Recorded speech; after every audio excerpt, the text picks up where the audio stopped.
प्राचीन काल की बात है। हिमालय पर स्थित कैलाश पर्वत में भगवान शिव अपनी पत्नी पार्वती के साथ विराजमान थे। चारों ओर शांति थी और मंद मंद हवाएं पर्वत की चोटियों को सहला रही थीं। माता पार्वती के मन में एक जिज्ञासा उत्पन्न हुई। उन्होंने भगवान शिव की ओर देखते हुए कोमल स्वर में पूछा, स्वामी, मैंने सुना है कि मनुष्य के पापों के अनुसार उसे अगले जन्म में विभिन्न योनियों में जन्म लेना पड़ता है। क्या ये सत्य है? विशेषकर मुझे ये जानने की इच्छा है कि ऐसे कौन से पाप हैं जिनके कारण मनुष्य को किन्नर के रूप में जन्म मिलता है। भगवान शंकर ने पार्वती की ओर प्रेम पूर्वक देखा और मुस्कुराते हुए बोले, देवी, तुम्हारा प्रश्न बहुत महत्वपूर्ण है। वास्तव में मनुष्य अपने कर्मों द्वारा ही अपने अगले जन्म का स्वरूप निर्धारित करता है। जो जैसा कर्म करता है उसे वैसा ही फल मिलता है। पार्वती ने उत्सुकतापूर्वक आगे पूछा, तो हे महादेव, कृपा करके मुझे बताइए कि किस पाप के परिणाम स्वरूप किसी आत्मा को किन्नर योनि में जन्म लेना पड़ता है। क्या आपने इस संबंध में कोई कथा सुनी या सुनाई है? शिव ने सिर हिलाया और बोले, हाँ पार्वती, ऐसी ही एक कथा प्राचीन काल में घटी थी जिसे सुनकर तुम्हारे प्रश्न का उत्तर मिल जाएगा। ये कथा एक राजा के घोर अहंकार, उसके द्वारा किन्नरों के अपमान तथा उस पाप के दंड स्वरूप अगले जन्म में किन्नर योनि पाने की है। ध्यान से सुनो, मैं तुम्हें वो कथा विस्तार से सुनाता हूँ।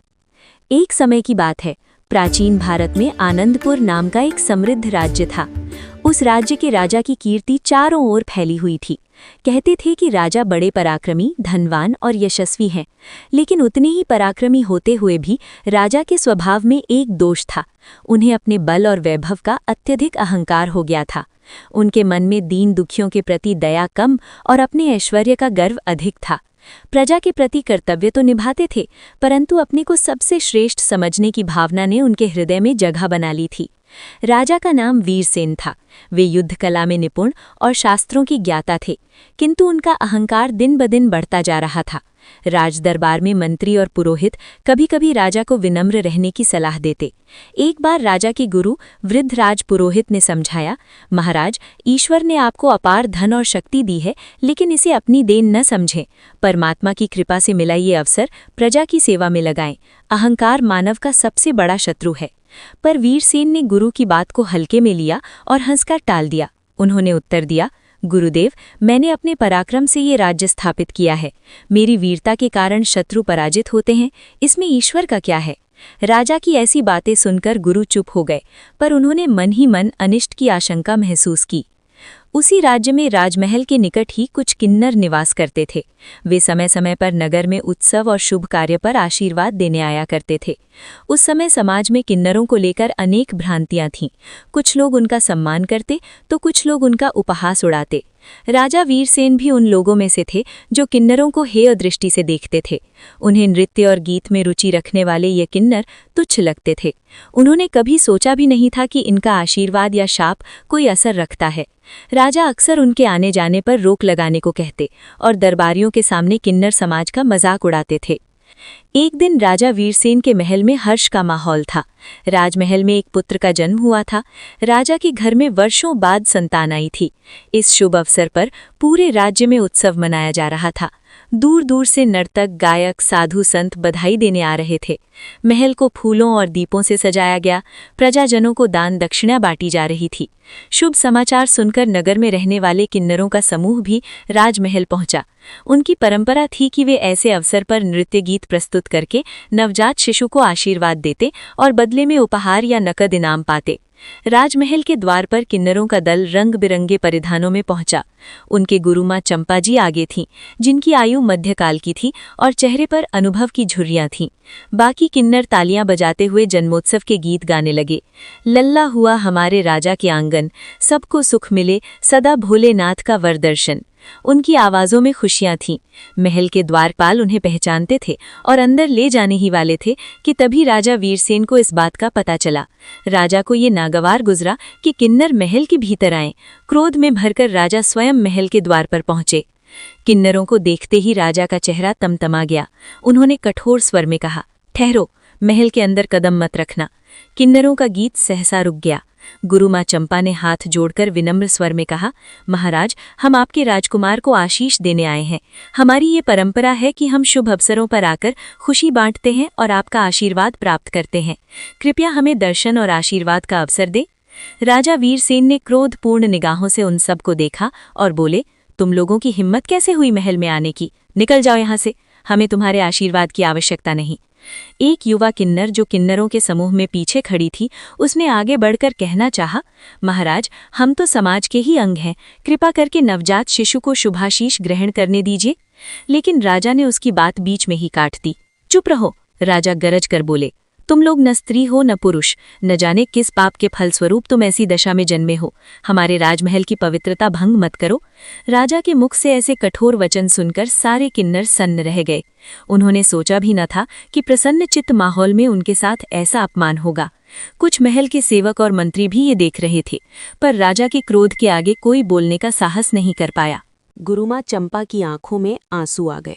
उन्होंने फिर अनुरोध किया, राजन, शास्त्रों में भी कहा गया है कि किन्नरों का अपमान नहीं करना चाहिए।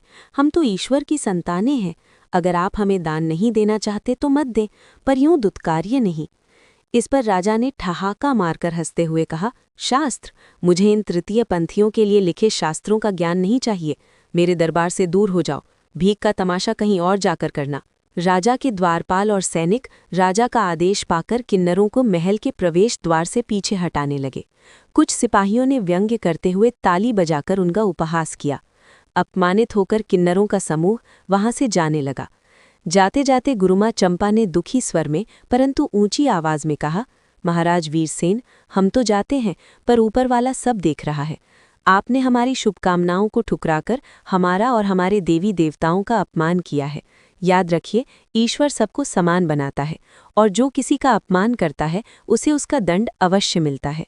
हम आपके शिशु के लिए तो प्रार्थना करेंगे, पर आपके इस अहंकार के लिए ईश्वर से न्याय की गुहार भी लगाएंगे। इतना कहकर चंपा गुरुमाँ ने आंसुओं को पोंछते हुए आकाश की ओर देखा, मानो साक्षात शिव से न्याय की फरियाद कर रही हूँ। किन्नरों का दल चुपचाप महल से लौट गया। पीछे महल में उत्सव का संगीत फिर बजने लगा, पर राजा वीरसेन के मन में एक अजीब सी अशांति घर करने लगी। वे क्रोध तो दिखा चुके थे, पर न जाने क्यों गुरुमाँ के कहे शब्द बार बार उनके कानों में गूंज रहे थे। जो किसी का अपमान करता है उसे उसका दंड अवश्य मिलता है। राजा ने इन विचारों को झटकने की कोशिश की और पुनः उत्सव में व्यस्त हो गए, पर नियति अपना चक्र चलाने को तैयार थी। यमराज का न्याय। समय बीतता गया। राजकुमार का जन्मोत्सव तो संपन्न हो गया, किंतु उसके कुछ ही दिनों बाद अचानक महल में विपत्ति आ गई। नवजात शिशु तेज बुखार से पीड़ित हो गया। राजवैद्यों ने बहुत उपचार किए, पर दुर्भाग्यवश राजकुमार जीवित न बच सका। अपने पुत्र को खोकर राजा वीरसेन और रानी विलाप करने लगे। पूरे राज्य में शोक छा गया। राजा को मानो गहरा आघात लगा। जिस पुत्र के जन्म पर उन्होंने किन्नरों को दुत्कारा था, वही पुत्र कुछ ही समय उनके साथ रहकर चला गया। गुरुमाँ चंपा के शब्द उन्हें अब याद आए कि शायद उनके घमंड और अपमानपूर्ण व्यवहार का ही ये फल है। राजा कुछ ही महीनों में भीतर से टूट गए। उन्होंने स्वयं को महल में बंद कर लिया। राजकाज में मन नहीं लगता था।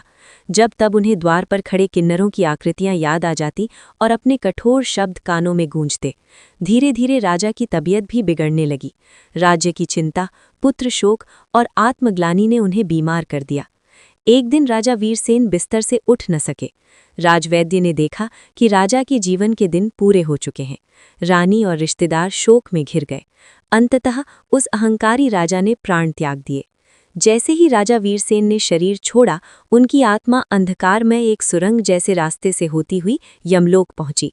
यमलोक, जहां न्यायाधीश धर्मराज यमराज का दरबार लगा हुआ था। चित्रगुप्त, जो सभी जीवों के कर्मों का लेखा जोखा रखते हैं, एक बड़े पुस्तक के साथ उपस्थित थे। यमराज का स्वर गूंजा, आज किस आत्मा को न्याय हेतु प्रस्तुत किया जाए? चित्रगुप्त ने विनम्रता से कहा, महाराज, पृथ्वीलोक से राजा वीरसेन की आत्मा आई है, इन्हें उनके कर्मों का फल सुनाना है।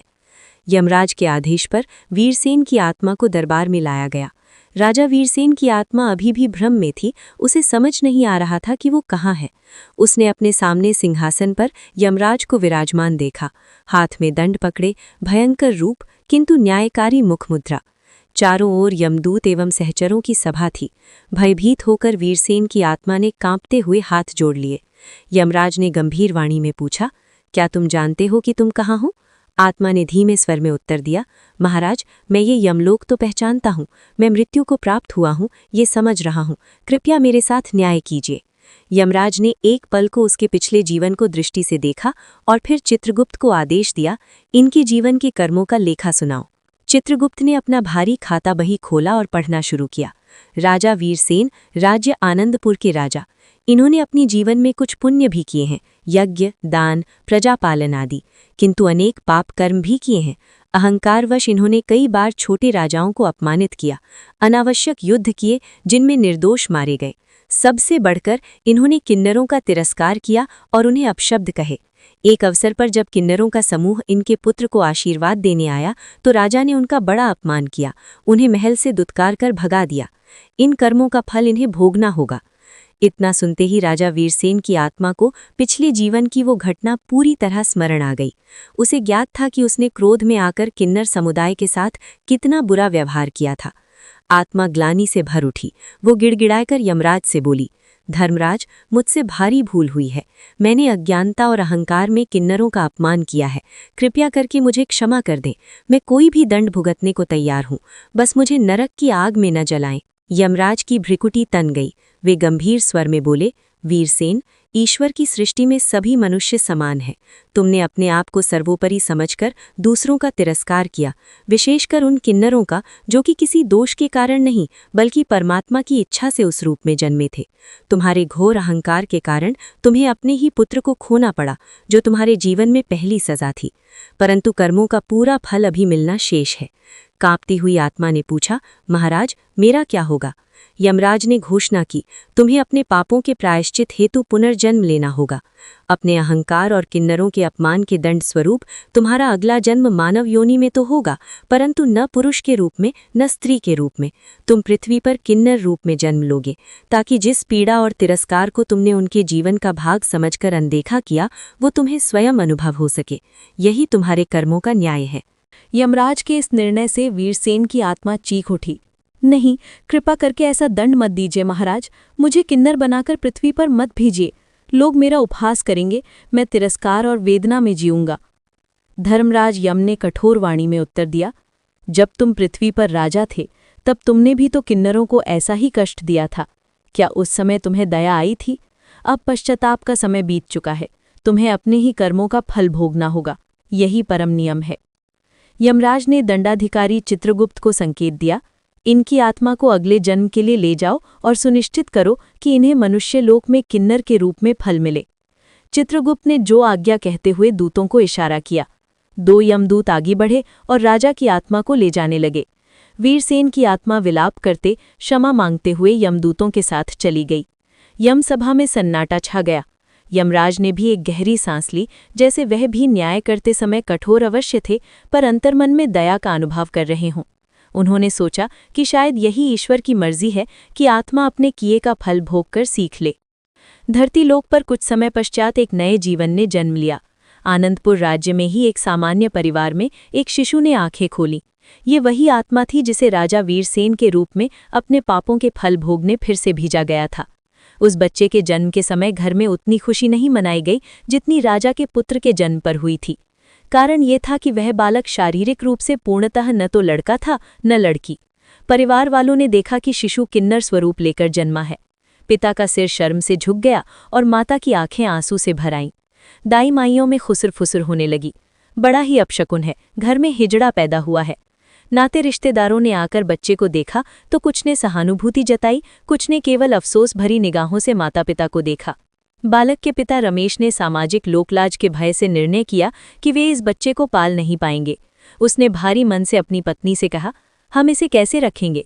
सारे गांव में बात फैल गई तो लोग तरह तरह की बातें करेंगे। इसे किसी अनजान जगह छोड़ देते हैं या किसी किन्नर टोली को दे आते हैं। माँ कमला अपने हृदय पर पत्थर रखकर रोती रही, पर पति के फैसले के आगे वो मजबूर थी। उधर उस क्षेत्र में रहने वाले किन्नरों को भी भनक लग गई कि अमुक घर में एक किन्नर शिशु ने जन्म लिया है। भारत की परंपरा अनुसार जब भी ऐसा बच्चा जन्म लेता है तो आसपास की किन्नर समुदाय के गुरु उसे अपने संरक्षण में लेने आते हैं ताकि बच्ची को वो अपनी बिरादरी में पाल पोस कर बड़ा कर सकें। कुछ दिनों बाद ही गुरुमाँ चंपा अपने 2 शिष्यों के साथ उस घर के दरवाजे पर पहुंची। ये वही चंपा थी जिन्हें राजा वीरसेन ने महल से अपमानित करके निकाला था। उनकी आंखों में सालों बीत जाने पर भी वो घटना बसी हुई थी, पर चंपा के हृदय में बदले की जगह ईश्वर पर भरोसा था। जब उन्हें इस बच्चे के जन्म की खबर मिली तो न जाने क्यों उनके अंतरात्मा ने संकेत दिया कि ये बच्चा साधारण नहीं है। गुरुमाँ ने मन ही मन प्रार्थना की, हे शिवशंकर, यदि ये आपकी लीला है तो मुझे सत्य जानने की शक्ति देना। दरवाज़ा खटखटाने पर पिता रमेश निकला। उसने संकोच और दुख के साथ किन्नरों को भीतर बुलाया। कमला बच्चे को गोद में लिए उदास बैठी थी। गुरुमाँ चंपा ने कोमल स्वर में कहा, बहू, जरा बच्चे को मुझे दिखाओ। कमला ने कांपते हाथों से शिशु को चंपा की ओर बढ़ा दिया। चंपा ने बच्चे को अपनी बाहों में लिया और ममता से उसे निहारा। आश्चर्य! उस शिशु ने आंखें खोली और हल्का सा मुस्कुराया। गुरुमाँ चंपा की अनुभवी आंखों ने जैसे उस बच्चे की आत्मा को पहचान लिया। उन्हें एक अद्भुत भावना ने घेर लिया।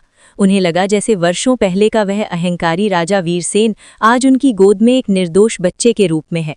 शिव की लीला पर वे मन ही मन हैरान हुईं, पर ऊपर से शांत रहीं। गुरुमाँ ने बच्चे के माथे पर प्यार से हाथ फेरा और रमेश से बोली, बेटा, यदि तुम सहमत हो तो हम इस नन्हे को अपनी देखभाल में ले जाएंगे। इसके लालन पालन की जिम्मेदारी हमारी होगी। रमेश तो पहले से ही इस दुविधा से बाहर निकलना चाहता था। उसने तुरंत सहमति में सिर हिला दिया। पत्नी कमला पुनः रो पड़ी और अंतिम बार अपने बच्चे को गले लगाकर चूमा। ममता के आंसू उसके गालों पर लुढ़क आए। चंपा ने उसे सांत्वना दी, बेटी, धैर्य रखो, हम इसका अच्छे से पालन करेंगे। हमारी भी तो गोद सूनी होती है। ऐसे बच्चे भगवान हम किन्नरों को ही सौंपते हैं पालन के लिए। तुम्हारा पुत्र हमारे साथ सुरक्षित रहेगा और खुश भी। कमला ने सुबकते हुए हाथ जोड़कर कहा, माँ जी, मेरा आशीर्वाद इस बच्चे के साथ रहेगा। आप लोग ही इसका परिवार हो। कभी समय मिले तो मुझे इसकी झलक भर दिखा देना। गुरुमाँ ने करुणा भरी दृष्टि से उसकी ओर देखा। जरूर दिखाएंगे बेटी, तुम इसे ईश्वर का प्रसाद समझकर दिल मजबूत करो। इस प्रकार वो नन्हा शिशु उस परिवार से किन्नरों की टोली के साथ आ गया। गुरुमाँ चंपा ने बड़े प्यार से उसे अपनाया। उन्होंने बच्चे का नाम सुंदरी रख दिया, क्योंकि उनकी दृष्टि में हर जीव सुंदर था और ईश्वर की बनाई रचना था। हालांकि बच्चा शारीरिक रूप से बालक था, पर गुरुमाँ जानती थी कि समय आने पर उसकी पहचान उस किन्नर समाज के अनुरूप ही बनेगी। सुंदरी नाम रखते ही गुरुमाँ चंपा ने शिवजी का स्मरण करके आसमान की ओर देखा, मानो आभार जता रही हूँ कि ईश्वर ने उन्हें इस बालक की जिम्मेदारी सौंपी। समय का चक्र घूमता रहा। नन्ही सुंदरी अब गुरुमाँ चंपा की छत्रछाया में बढ़ने लगी। किन्नर समुदाय का परिवेश भले ही आम समाज से भिन्न था, पर वहाँ भी प्यार, अनुशासन और पारंपरिक रीति रिवाज थे। सुंदरी ने बचपन से ही ताली बजाकर गीत गाना, नृत्य करना और आशीर्वाद देना सीखा। गुरुमाँ और अन्य किन्नर उसे अत्यंत स्नेह देते, पर साथ ही दुनियादारी की सच्चाइयों से भी अवगत कराते। एक दिन छोटी सुंदरी ने मासूमियत से गुरुमाँ से पूछा, माँ, लोग हमें अजीब नज़रों से क्यों देखते हैं? हम भी बाकी बच्चों जैसे क्यों नहीं हैं? चंपा गुरुमाँ ने उसे प्यार से गोद में बिठा लिया और समझाने लगी, बेटा, हम ईश्वर की खास रचना है। हम ना पूर्ण स्त्री हैं, ना पूर्ण पुरुष, हम बीच में हैं। कुछ लोग अज्ञानवश हमें समझ नहीं पाते, इसलिए हमारे साथ भेदभाव करते हैं। लेकिन याद रखना, ईश्वर ने हमें ऐसा बनाया है तो ज़रूर कोई उद्देश्य होगा। हमें खुद पे गर्व होना चाहिए और अपनी जिंदगी को खुशियों से भरना चाहिए।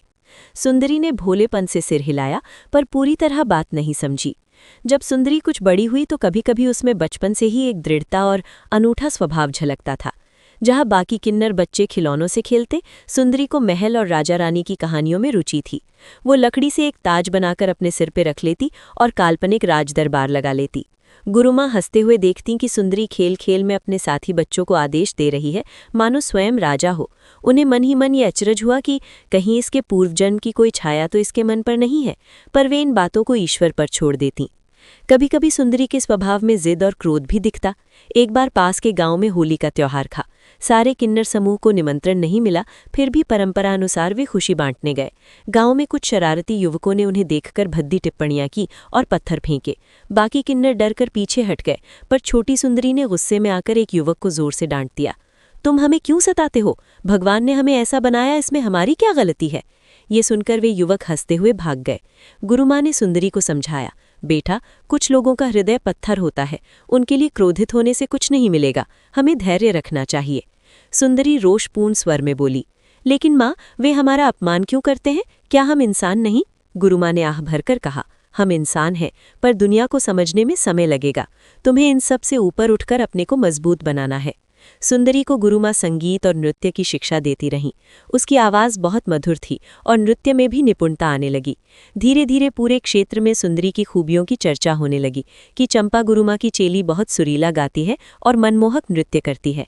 जब भी पास पड़ोस के गांव शहर में कोई शुभ कार्य होता, सुंदरी बाकी किन्नरों के साथ जाती और लोग उसके प्रदर्शन से प्रसन्न होकर उसे अच्छा इनाम देते।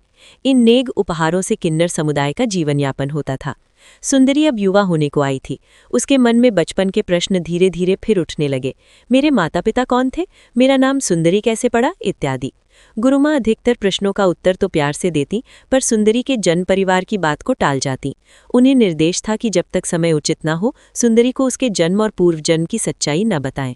उधर राजा वीरसेन के निधन के बाद आनंदपुर राज्य में नया राजपरिवार शासन कर रहा था। कई वर्ष बीत चुके थे। अब वहां दूसरे राजवंश का राजकुमार गद्दी पर था। चंपा गुरुमाँ वृद्ध हो चली थी और सुंदरी अब उनके बाद पूरे समुदाय की मुखिया बनती जा रही थी। चंपा गुरुमाँ को अक्सर मन ही मन आश्चर्य होता कि ईश्वर ने कैसी लीला की है। जिस राजा ने उनका अपमान किया, वही अब उनके अपने परिवार का अंग बनकर एक किन्नर के रूप में जीवन जी रहा है। गुरुमाँ ने सोचा कि सुंदरी के मन में कहीं न कहीं एक अधूरापन रहता है, जिसे दूर करने के लिए समय आ गया है कि उसे सच बताया जाए। शायद सच जानकर ही उसके हृदय के प्रश्न शांत हों और वो अपने जीवन को सही दिशा दे सके। एक चांदनी रात जब बाकी किन्नर गहरी नींद में थे, गुरुमाँ चंपा ने सुंदरी को अपने पास बुलाया। दोनों अपनी छोटी सी झोपड़ी के बाहर खाट पर बैठ गए। दूर आसमान में पूर्णिमा का चांद चमक रहा था। गुरुमाँ ने प्यार से सुंदरी का हाथ थामकर कहा, बेटा, आज मैं तुम्हें तुम्हारे जीवन का एक छुपा हुआ सत्य बताना चाहती हूँ। शायद इसे सुनकर तुम्हें आघात लगे, पर यह जानना तुम्हारे लिए आवश्यक है। वचन दो कि धैर्य से सुनोगी। सुंदरी ने आशंकित होते हुए कहा, माँ, आप इतने गमगीन क्यों हैं? ऐसा क्या रहस्य है मेरे बारे में? गुरुमाँ ने गहरी सांस ली और धीरे धीरे पूरी कहानी बतानी शुरू की। गुरुमाँ चंपा ने बताया कि कैसे आनंदपुर के पूर्व राजा वीरसेन के अहंकार ने किन्नरों का अपमान किया था और कैसे उस राजा ने उनके दल को महल से भगा दिया था। सुंदरी चुपचाप सुनती रही। उसे ये एक साधारण कथा लग रही थी, मानो कोई ऐतिहासिक घटना सुना रहे हों। फिर गुरुमाँ की आवाज़ भारी हो गई। उन्होंने आगे कहा, बेटा, उस अपमानित किन्नर दल की नेत्री मैं ही थी। उसी घटना के कुछ समय बाद राजा का निधन हो गया और उसके कुछ समय पश्चात तुमने जन्म लिया, एक किन्नर बालक के रूप में। मुझे शुरू से आभास था कि तुम्हारा जन्म साधारण नहीं है। सच तो ये है सुंदरी कि तुम कोई और नहीं, उसी राजा वीरसेन की पुनर्जन्मी आत्मा हो। ये सुनते ही सुंदरी सन्न रह गई। एक पल को उसे लगा जैसे उसके चारों ओर की दुनिया घूम गई हो। वो अविश्वास से गुरुमाँ का चेहरा देखने लगी। माँ, आप क्या कह रही हैं? मैं कैसे उस राजा की आत्मा हो सकती हूँ? मैं तो आपकी बेटी समान आपके पास पली हूँ। सुंदरी की आवाज़ कांपने लगी। गुरुमाँ ने समझाया, बेटा, मैं जानती हूँ ये विश्वास करना कठिन है, किंतु जब मैंने तुम्हें शिशु रूप में पहली बार गोद में लिया था, तभी शिव की कृपा से मुझे ये सत्य भासित हुआ था। तुम्हारे भीतर पूर्व जन्म की स्मृतियां नहीं है, पर तुम्हारे स्वभाव और रुझानों में मुझे उस राजकुमार की छाया दिखती रही। सुंदरी को अपने बचपन के खेल याद आने लगे, जब वो राजा बनती थी। उसे अपने अंदर अक्सर महसूस हुई वो अनजानी अशांति भी याद आई, जो उसे कभी कभी सताती थी। धीरे धीरे उसे यकीन होने लगा कि गुरुमाँ सच कह रही हैं। उसकी आंखों से आंसू बहने लगे। तो क्या मेरे पिछले जन्म के पाप की सज़ा है जो मुझे इस रूप में जीवन मिला? उसने भरे गले से पूछा। चंपा गुरुमाँ ने उसकी पीठ थपथपाई। देखो बेटा, ईश्वर ने तुम्हें ये जन्म इसलिए दिया ताकि तुम अपने अहंकार को छोड़कर ये समझ सको कि हर जीव का सम्मान जरूरी है। ये दंड नहीं, बल्कि आत्मा को सुधारने का अवसर है। और मुझे भरोसा है तुमने अब तक कई बातें सीख भी ली हैं। सुंदरी रोते रोते गुरुमाँ के चरणों में गिर पड़ी। माँ, मुझसे भयानक भूल हुई थी। मैं कितना पत्थर दिल राजा रहा होऊंगा जिसने आप सबका अपमान किया। मैं अपने उस कर्म के लिए स्वयं को कभी क्षमा नहीं कर पाऊंगी। गुरुमाँ की आंखें भी नम थीं। उन्होंने सुंदरी को उठाकर गले से लगा लिया। बेटा, उस घटना को दशकों बीत गए। मैं तभी समझ गई थी कि ईश्वर ने तुम्हें अब अवसर दिया है प्रायश्चित का। तुमने अब तक किसी का बुरा नहीं किया, हमेशा सबकी मदद की है, अपने गुणों से सभी का दिल जीता है। यही तुम्हारा प्रायश्चित है। सुंदरी ने आंसू पोंछकर दृढ़ स्वर में कहा, माँ, अब मैं शेष जीवन भक्ति और सेवा में लगाऊंगी। मुझे अपने उस पाप का प्रायश्चित करना है। गुरुमाँ ने सराहना भरी दृष्टि से उसकी ओर देखा। उन्होंने कहा, कल सुबह हम शिव मंदिर जाएंगे। भोलेनाथ के चरणों में सब समर्पित करके राह पूछेंगे। वही मार्गदर्शन करेंगे कि आगे तुम्हें क्या करना है। सुंदरी ने सहमति में सिर हिलाया। अगले दिन भोर होते ही गुरुमा और सुंदरी नित्य कर्म से निवृत्त होकर पास के प्राचीन शिवालय की ओर चल पड़े। वो मंदिर एक शांत नदी किनारे स्थित था, जहां प्राचीन पीपल के वृक्षों की छांव थी। उस वक्त मंदिर में भीड़भाड़ नहीं थी, कुछ साधु और बुजुर्ग ही दर्शन को आए थे। सुंदरी ने मंदिर प्रांगण में प्रवेश करते ही महसूस किया मानो उसका हृदय जोर जोर से धड़क रहा है। उसने आगे बढ़कर शिवलिंग के समक्ष घुटने टेक दिए। गुरुमाँ भी उसके पास खड़ी हो गईं। हे भगवान भोलेनाथ, सुंदरी ने प्रार्थना शुरू की, मैंने अज्ञानवश पूर्व जन्म में घोर पाप किया।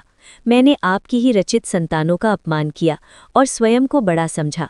आपने दयापूर्वक मुझे इस जन्म में सबक सीखने का अवसर दिया। मैं आपके चरणों में शरण लेती हूँ। मेरे हृदय से अहंकार का अंधकार मिटा दीजिए और मुझे क्षमा कर दीजिए। ये कहते कहते उसकी रुद्ध स्वर शांत हो गया और वो फूट फूट कर रोने लगी। गुरुमाँ ने भी हाथ जोड़कर शिव से प्रार्थना की, हे शंकर, इस बच्ची पर अपनी कृपा दृष्टि बनाए रखना। इसका हृदय परिवर्तन हो चुका है। इसे सद्बुद्धि और सम्मानपूर्ण जीवन का आशीष दें। कहते हैं सच्चे मन से की गई प्रार्थना तुरंत ईश्वर तक पहुंचती है। सुंदरी की विनयपूर्ण प्रार्थना सुनकर मानो साक्षात भगवान शिव और माता पार्वती कैलाश से उस मंदिर में अगोचर रूप में उपस्थित हो गए।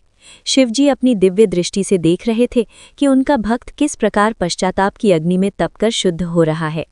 तभी मंदिर में स्थित शिवलिंग से एक ज्योति सी प्रकट हुई। मंदिर में मौजूद अन्य लोग अचंभित होकर पीछे हट गए। वो दिव्य प्रकाश धीरे धीरे एक मानवाकार रूप में बदलने लगा। कुछ ही पलों में वहां भगवान शिव साक्षात अपनी पूर्ण जटाधारी त्रिनेत्रधारी स्वरूप में खड़े थे और साथ ही माता पार्वती मंद मुस्कान के साथ उनके बगल में थीं। चंपा, गुरुमा और सुंदरी ने ये अलौकिक दृश्य देखा तो आश्चर्य के साथ श्रद्धा से नतमस्तक हो गई। दोनों ने भाव विभोर होकर भूमि पर दंडवत प्रणाम किया। भगवान शिव ने प्रेमपूर्वक हाथ उठाकर आशीर्वाद दिया। उठो वत्स। उनकी गंभीर परंतु कोमल वाणी मंदिर परिसर में गूंज उठी। सुंदरी और गुरुमाँ ने सिर उठाया। भगवान शिव ने सुंदरी की ओर देखा और बोले, तुम्हारा हृदय परिवर्तन हो गया है। तुमने जो सीखना था सीख लिया है। मनुष्य जन्म दुर्लभ है और तुमने इसे सत्कर्म और प्रायश्चित से सार्थक किया है। माता पार्वती ने आगे बढ़कर सुंदरी के सिर पर हाथ फेरा। बेटी, पिछले जन्म में तुमने अनजाने में मेरी संतानों यानी किन्नर समुदाय का अपमान किया था, पर इस जन्म में तुमने सेवा और कला के माध्यम से अनेक हृदयों में स्थान बनाया है। तुम्हारा हृदय अब पवित्र है। सुंदरी की आंखों से अविरल आंसू बह रहे थे। वो गदगद होकर बोली, हे महादेव, हे माता पार्वती, आपने साक्षात दर्शन देकर मुझे धन्य कर दिया। कृपा करके मुझे अपना आशीष दे कि शेष जीवन में समाज में किन्नरों के सम्मान और उत्थान के लिए लगा सकूं और मरने के बाद फिर से मनुष्य योनि में जन्म लेकर सामान्य जीवन जी सकूं। भगवान शिव ने मुस्कुराते हुए कहा, वत्स, तुम्हें अपने अगले जन्म की चिंता करने की आवश्यकता नहीं। तुमने अपने कर्मों से अपने भाग्य को सुधार लिया है। हम तुम्हें आशीर्वाद देते हैं कि इसी जन्म में समाज तुम्हें उचित सम्मान देगा और तुम्हारे प्रयासों से किन्नर समुदाय के प्रति लोगों की सोच बदलेगी। साथ ही जब तुम्हारा ये जीवन पूर्ण होगा, तुम पुनः श्रेष्ठ कुल में जन्म पाओगे, जहाँ स्त्री या पुरुष जो भी स्वरूप चाहो वो मिलेगा, अथवा यदि इच्छुक हो तो मोक्ष प्राप्त कर हमारी शिवलोक में आ सकोगे। ये तुम्हारी इच्छा पर निर्भर होगा। सुंदरी ने हाथ जोड़कर धन्यवाद दिया। प्रभु, मुझे तो बस आपका आशीष चाहिए था। आपने अपनी कृपा से सब प्रदान कर दिया। गुरुमाँ चंपा भी बोली, भोलेनाथ, आपने आज सिद्ध कर दिया कि आप वास्तव में सभी के नाथ हैं, तृतीय लिंग के भी संरक्षक हैं। आपका कोटि कोटि आभार। माता पार्वती ने कहा, बस अपना प्रेम बनाए रखना, सभी प्राणियों को समान मानकर चलना, यही सच्ची भक्ति है। सुंदरी और गुरुमाँ ने पुनः श्रद्धापूर्वक शिव पार्वती को प्रणाम किया। क्षण भर में वो दिव्य ज्योति पुनः प्रकाश में बदलकर शिवलिंग में समा गई। शिव और पार्वती अंतर्ध्यान हो गए। मंदिर में उपस्थित अन्य श्रद्धालु ये सब देख दंग थे। उन्होंने आज ईश्वर की लीला प्रत्यक्ष देखी थी। सुंदरी के मन में अब असीम शांति थी। उसे लगा मानो आत्मा का भारी बोझ उतर गया है। गुरुमाँ ने उसकी ओर देखा तो सुंदरी ने मुस्कुराकर उनके चरण छुए। माँ, आज जीवन धन्य हो गया। अब मैं पहले से भी अधिक आत्मविश्वास के साथ हमारा जीवन व्यतीत करूंगी और किन्नर समाज के मान सम्मान के लिए जो कर सकूंगी करूंगी। गुरुमाँ ने उसे गले लगा लिया और दोनों की आंखों में खुशी के आंसू थे। निष्कर्ष, कैलाश पर्वत पर भगवान शिव ये कथा सुनाकर मौन हो गए। माता पार्वती, जो पूरी कथा मंत्रमुग्ध होकर सुन रही थी, ने विनम्र स्वर में कहा, स्वामी, सचमुच आपने जो वृत्तांत सुनाया वो आंखें खोलने वाला है। मनुष्य अपने अहंकार में कितना अंधा हो जाता है कि ईश्वर की बनाई सृष्टि को ही हीन समझने लगता है। राजा वीरसेन को मिला दंड उचित था, परंतु अंततः उसने अपनी गलती सुधार ली, ये जानकर प्रसन्नता हुई।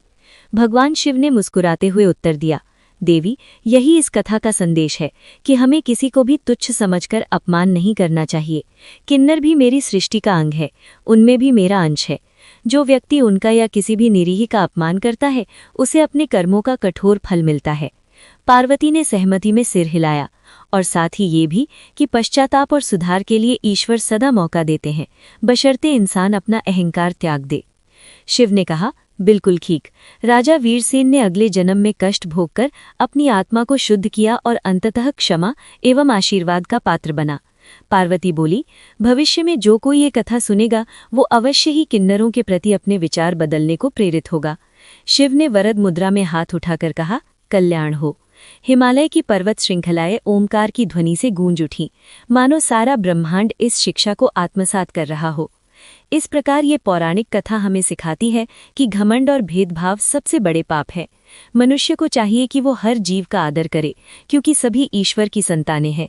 जिस प्रकार राजा वीरसेन ने अहंकारवश किन्नरों का अपमान किया और उसे अगले जन्म में स्वयं किन्नर बनकर उसी पीड़ा का अनुभव करना पड़ा, उसी तरह हमारे छोटे बड़े सभी कर्मों का फल हमें भोगना पड़ता है। अतः अपने मन, वचन और कर्म से कभी किसी का अनादर न करें। सभी को प्रेम एवं सम्मान दें, क्योंकि ईश्वर प्रत्येक प्राणी में विद्यमान है। यही इस कथा का सार और मानव जीवन के लिए संदेश है।